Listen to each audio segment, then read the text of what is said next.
ever sat in the quiet after a hard parenting moment and thought, I didn't want it to go that way? You are not alone. So many parents find themselves replaying the moment, wondering why they reacted the way they did, feeling the weight of guilt, and wishing they had handled things differently. The truth is, those moments don't make you a bad parent. They make you a human one. In this episode of Her Energy Unlocked, we're breaking down what's really happening beneath those reactions, the nervous system responses you didn't choose, the old patterns you didn't create, and the big emotions your child is still learning to navigate. We'll explore why these moments happen, why they feel so heavy afterwards, and most importantly, how to repair, reconnect, and move forward with calm and clarity.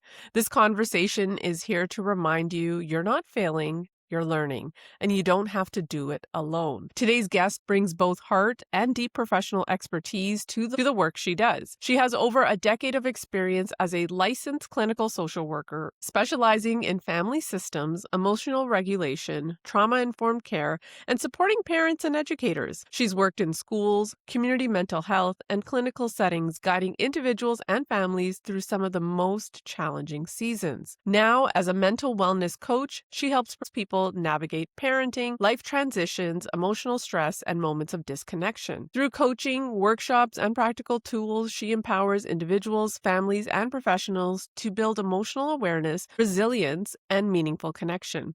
Welcome to the show, Amy Haydak. Amy, welcome to today's episode. Thanks for having me. I'm so excited to have you on because you bring such a level of expertise. But now, as we talked about this prior to hitting record, you have children yourself. So you're probably going through the emotions and having that lived experience. For our listeners who are new to you, can you tell me a little bit about yourself? Yeah, absolutely. I like how you said having kids now, it makes it a little different, right? You feel it, you go through it. The majority of my career, I worked with children and families. I did in-home therapy, all of it trauma-based, and thought I was really good at my job. I mean, I was good, but I became a mom and it shifted everything. And I was like, okay, this is not how you really do it in real life. And the trauma components, the trauma connection just very like it just was on fire, just lit up. Oh gosh, we really need to, there's a missing piece here. So majority of my career was there. And then I had my first child and some things shifted, identity shifts, priorities shifted. Then COVID happened and that made everything really wonky. And then went back to work and then had another kid. And that made everything even more stressful, even more overwhelming. And the connection of trauma and parenting became even more clear. So I started a different path. I started a private practice and I still have my practice open and most of my client base are parents, specifically mothers, trying to break that generational trauma cycle.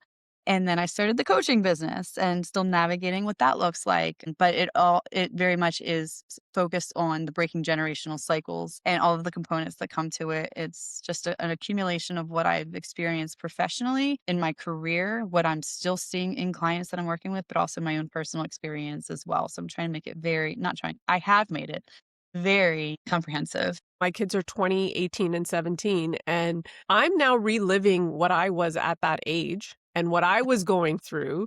And I find a lot of people may feel that way. But when you're stepping into saying, hey, I need to speak to somebody to help me and to give me the tools to help navigate this, what type of clients, like what kind of moments do they have where they're like, okay, I need to speak to somebody else about helping me with this? Yeah, not all of them, but there are a lot of women who come to me, and men included. I have men clients too, and it's very similar, in terms of how it shows up actually. But they don't come to me for trauma. They come to me because life is overwhelming. Like a very generic, broad life is overwhelming. And after first couple sessions, and just knowing having my background in my profession, it's almost always linked to trauma. It's just whether you acknowledge that or not, or have the memory of it.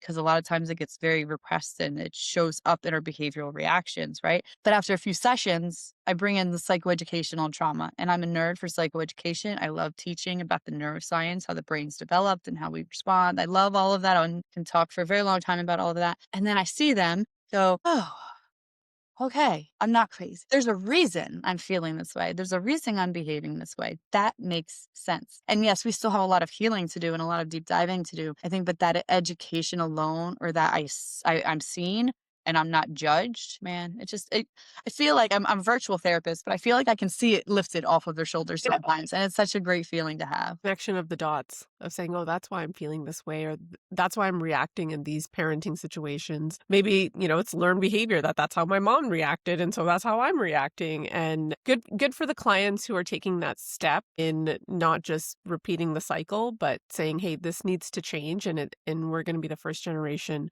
that changes this." So, what's actually happening when parents are actually losing their cool? Well, their nervous system is activated. So if we're coming at it from a trauma perspective, something has threatened them. And a lot of times it's connected to trauma without us really even noticing it. Because I think a lot of parents or people in general think of trauma as physical abuse, sexual abuse, domestic violence, things like that, which absolutely it is. It can be more subtle than that, though. It can be just passed down generationally about how we respond to certain things. How love was given. Is it that I had to be productive? I had to perform to be loved. It doesn't have to be like this overt abusive scenario. Emotional abuse, impacts our brain development and impacts the way we survive certain moments. And then we become adults and it's like, "Oh, I'm a perfectionist. That's just who I am. I like to make sure people are happy. That's just who I am." No, that's a survival mechanism and it's a trauma response. So when I see parents who have, their kids are having some sort of emotional reaction, a meltdown over whatever the case is. And then they're like, whoa, gosh, like I'm going to yell, or I feel like hitting, or I'm having this big, what's going on with me? Now that could be linked to I was never allowed to respond like that because if I did, this is what would happen. Or I never did that because I always wanted to make sure mom and dad were happy. Why are you doing that? So I think what we call triggers, those nervous system activation pieces, don't have to be these very obvious moments or these very obvious threats. It could simply be a baby crying. It could be your child not listening. But when our brain observes it as a threat and we're not able to think logically about it because now our nervous system is kind of on fire, then we're going to respond from a place of survival. Really important because I know now my kids are adults or the older two are, and the choices they make, I feel like sometimes I'm like, oh my God, is this going to be a direct correlation to my parenting? It's having that inner reflection saying, okay, well, what are my family values and goals? And do I want them ultimately to be happy? That has to align with sometimes generational comments, I would say, in the South Asian community of what expectations should be. That's what breaking yeah, you're right, that I'm just having aha moments myself.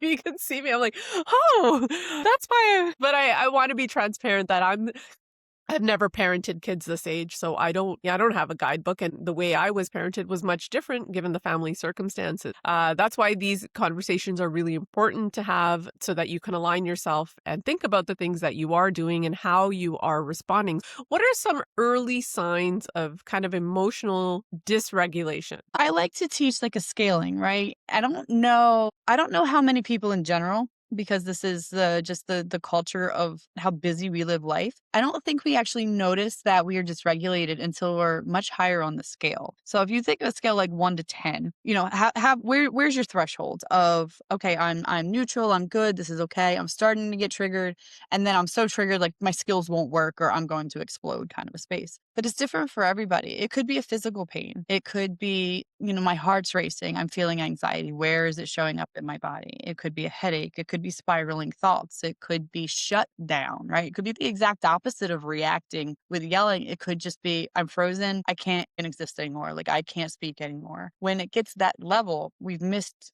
like that cutoff. So I really like to teach those micro moments of check in, intentional throughout the day, where you're practicing your skills and doing a body scan, making sure your wellness needs, as basic as they are getting met when you're in that 0 to 5. Because if you're continuously checking in with yourself and practicing your skills 30 seconds here and there, it doesn't have to be this big miraculous thing. Continuously doing that check in, you're going to notice, oh, yeah, I'm starting to rise. Now we need to do, if we're intentionally choosing to do different, then we need to actually take care of ourselves. But we don't notice it until we're at that 7 or that 8. And then we're like, I just need a minute. I'm just trying to breathe. I need space, right? And we're freaking out because we've waited too long. And then we take it out on our children as if it's their fault and their tiny little developing brains and their big feelings, right? We're the ones that need to model that and teach them, but a lot of times they get the blame because they're the ones creating this, dysregulated environment, which is not what's really happening. I think as a mom, I probably took out my frustrations on my kids because XYZ was happening also in my life. And they were helpless in those situations because, the other adult maybe I was upset with, I didn't have the ability to communicate that this is what I'm going to also add sleep. If you're not sleep, like that could be also something not sleeping at night. And when you think about it, it's the 18 hours you're awake. Where is your mind going? How anxious are you feeling? And how that's going to affect your sleep and your ability to just be calm. When you're not sleeping, it exacerbates all mental health symptoms. Yeah.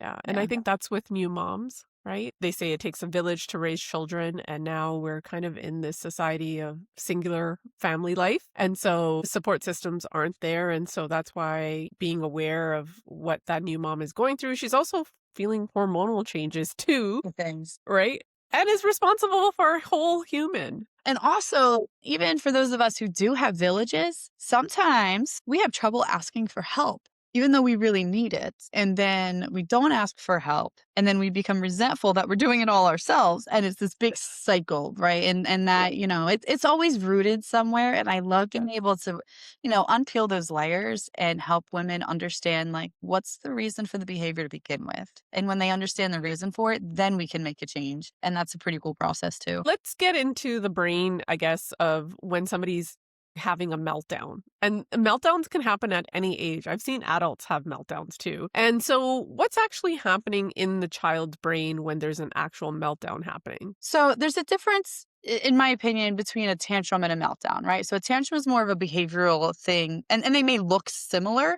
So that's why I want to distinguish the two. A tantrum might be like the kid wants the cookie and they're, having a fit, whatever that looks like, because they're not getting the cookie. If you give them that cookie, they're going to stop immediately. They're 100% in control of that behavior. The reason they're doing it is because they're not getting what they want. A meltdown is more so when when a child is having a big feeling and it becomes too overwhelming in their bodies to know what to do with it.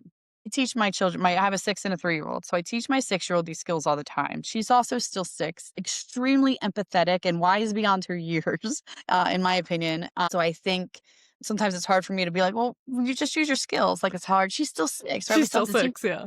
She's still 6. Her brain is still 6 years old, regardless of how well she speaks. So what's happening for her is she's triggered by something. Something is in her brain, and the amygdala is saying, this is a threat. This is a threat. And it could be something as simple as she colored outside of the lines in a picture she wanted to be perfect. It could be something simple like that. But her reaction, because it's a threat and it's not right, is big. So that amygdala we talked about, right? Our amygdala and our prefrontal cortex are the two things that we're really going to work with here. The prefrontal cortex would be the calm, logical response. I can try again, or let me figure out how to make this mistake better, right? But our amygdala gets that information a lot faster, about 3 seconds faster than our prefrontal cortex does. So the amygdala is our fear center. It's the fight or flight response. And that is what is activated when that threat, a baby crying, coloring outside of the lines, having a bad day at school and holding it together all day, and then coming home where it's safe and I can have a feeling. That's on fire. That's sirening. It's lighting up. So the prefrontal cortex, logical, it's not aligning. So we as parents, we've worked all day and now our kid is coming at us having a meltdown, and then we have our reactions. And then it exacerbates from there.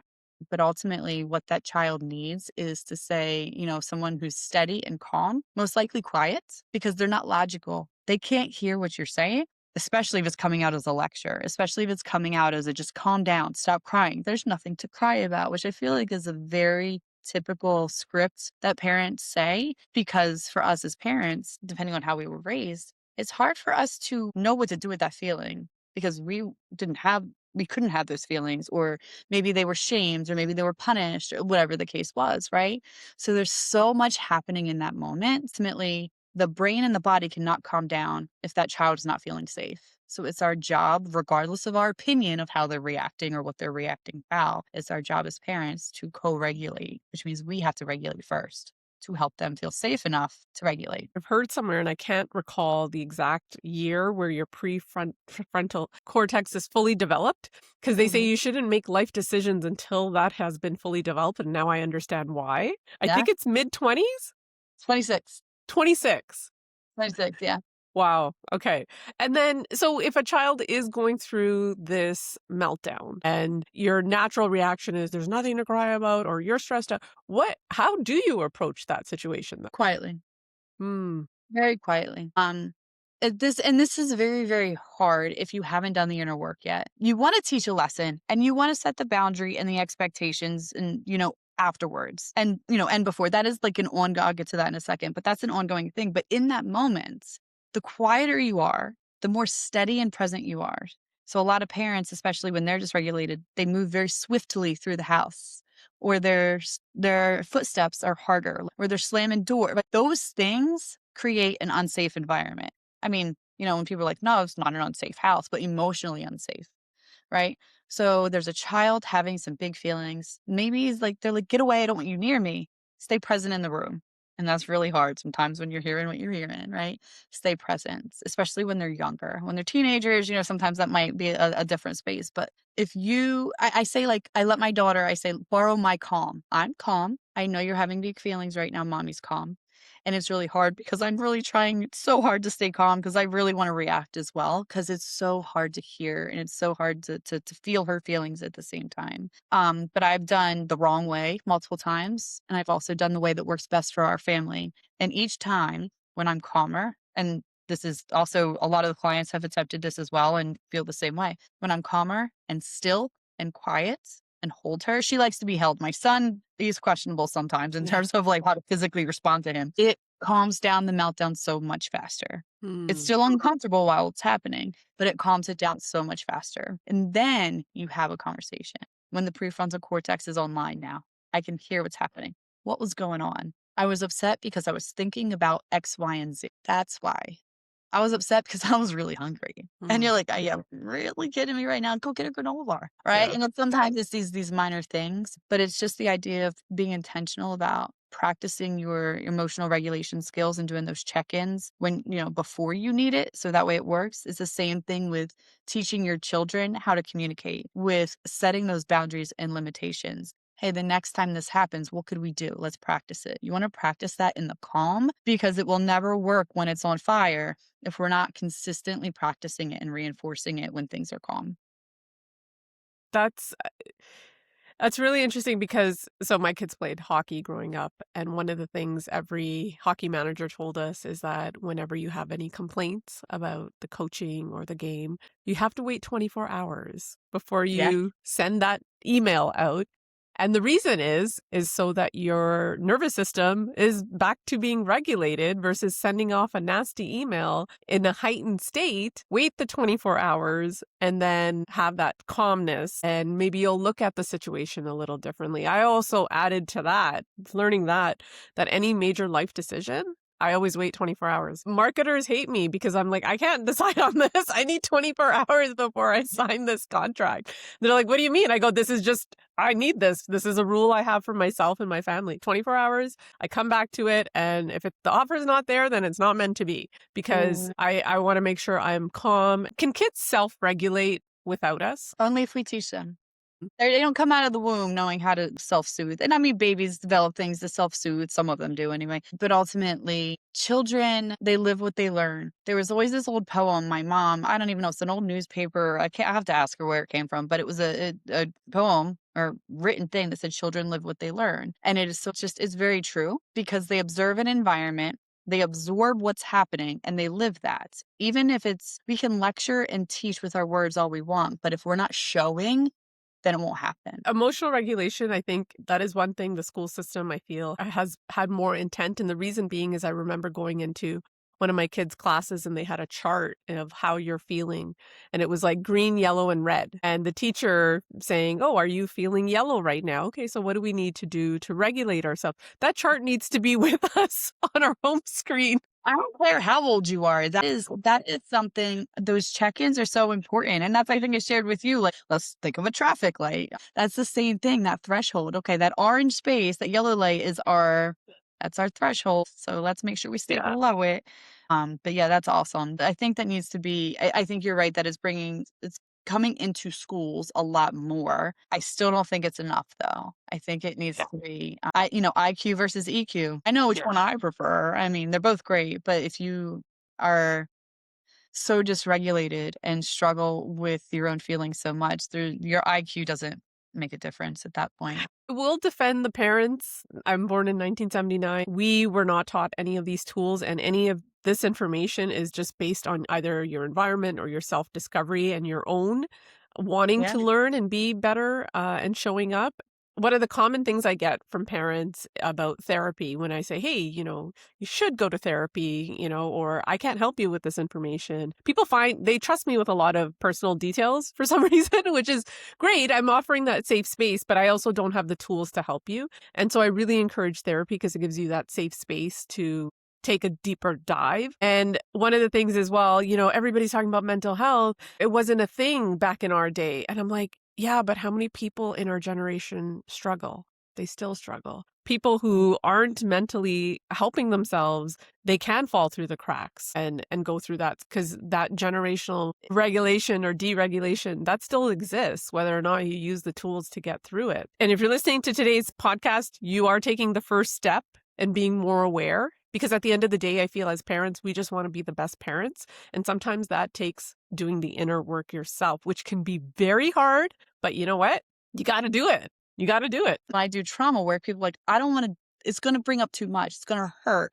I don't want to do this. I share something that I would share with children when I was doing trauma work with them, is the idea of, let's pretend you're riding on your bike. Mom and dad said, don't go out, don't ride your bike. You need to stay home. You went out anyway, right? And you get in a bad accident, you get a gnarly like gash on your leg. So you have some options. First option, you go home, you tell mom and dad they're mad that you went out, you get that lecture. You have to go to the hospital. They clean it. It hurts. Ouch, this sucks, right? Mom and dad are still mad. They stitch it. You go through the whole healing process. Ultimately, it hurts. I don't like it, right? So on and so forth. And then, like a week later, it's itching. It's uncomfortable, but it's not as bad. And then you get your stitches out, and then you look down and you're like, oh, yeah, I remember that day. But you no longer feel the pain. You don't do anything about it. Your leg gets amputated, right? We go from 0 to 100 pretty quickly. But I like using that metaphor. I think adults get that a little bit more than children do, to be honest, because it's going to hurt worse and be more uncomfortable before it gets better. However, it's a very short period of time that pain process may show up. For some people, it doesn't show up at all, to be honest. If you get the right trauma therapist, I think I've had very, very minimal clients give me feedback of like, this was a very unbearable place. It's always been a healing place, slightly uncomfortable, but always a healing outcome. But I think it's just that stigma or that fear, the anticipatory anxiety of what happens if I actually talk about this. But people get so surprised afterwards. They say things. So I was like, well, how did you feel saying that? They're like, you can feel them. You could see them breathing. You're like, that was actually really nice. Where they came in scared to death. I used to watch Growing Pains growing up, and Dr. Seaver, he put you on the leather couch and you sat there and you talked, and he was too busy trying to figure out what was for dinner. So you're like, oh, is that what therapy is? But I think also modeling to your children that speaking to a professional is a good idea, and normalizing that and saying, well, I'm going through therapy right now. I'm trying my best and I'm trying to show up better. I think kids also have a capacity of compassion. And if you're real with them, especially as they're older, and saying, hey, this is my first time doing this too. I don't know all the right answers, but I'm trying my best. I think kids kind of see that and go, okay, well, at least they're putting an effort in and continuing the conversation. So what's the concept of reparenting? That can be a little different for everybody. But the idea is,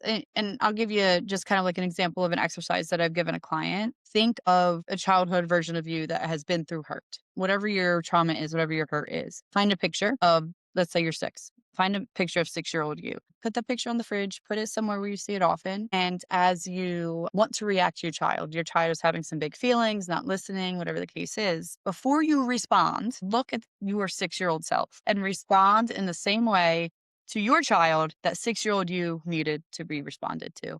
And that's going to be a shift. That's so powerful. Wow. Yeah. Yeah. I always end the conversation with what's one piece of advice. I'm going to say, print out a picture of yourself at whatever age your kids are and have it on the fridge and see what response in those moments, because you're right. We can have all these tools and knowledge and ability and, oh, okay, I went to therapy and I was told X, Y, Z. But having that visual representation of yourself and how you wanted somebody to show up for you, that is so, so powerful. So if you're listening today, I think that is such a worthwhile activity to do. going to take you 5 minutes from your phone. Even if it's a picture of a picture, print that out and put it on your fridge or wherever these meltdowns happen in your family, print it out. And that really will give you a moment of reflection too, and what you needed at that time versus what you got. Because that's what we as parents do, is we just repeat what we got. But what did we actually need? That's why I'm a firm believer of having moments of talking to therapists, whatever it is, to heal yourself and heal your relationship. Wow, that was so powerful. I'm getting emotional, Amy. I've had quite a few aha moments, and that's why I enjoy these conversations, because I think the big takeaway for me is also learning what trauma is.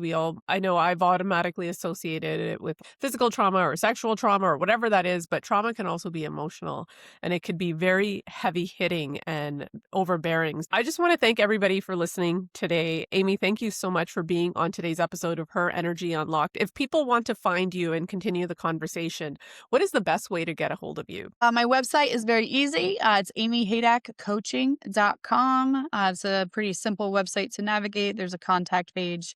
There's free discovery calls, free cycle breaker calls, call them whatever you want, right? It's a free Zoom call just to chat. It can sound very similar to this. It can go a little bit deeper, whatever it is that they need. But I do offer those free calls throughout the month. But there's a tab that says coaching calls. That's the best way to get a hold of me. And I will put all of Amy's information in the show notes. Just remember, parenting will never be perfect, but it will always be an opportunity to grow. Today's conversation with Amy reminds us that the hard moments aren't signs of failure. They're invitations to understand ourselves and our kids on a deeper level. If something in this episode gave you relief, clarity, or even just one tiny shift, hold on to it. Those small shifts add up to a completely different way of parenting and thinking. Thank you for being a parent who cares enough to learn and try again.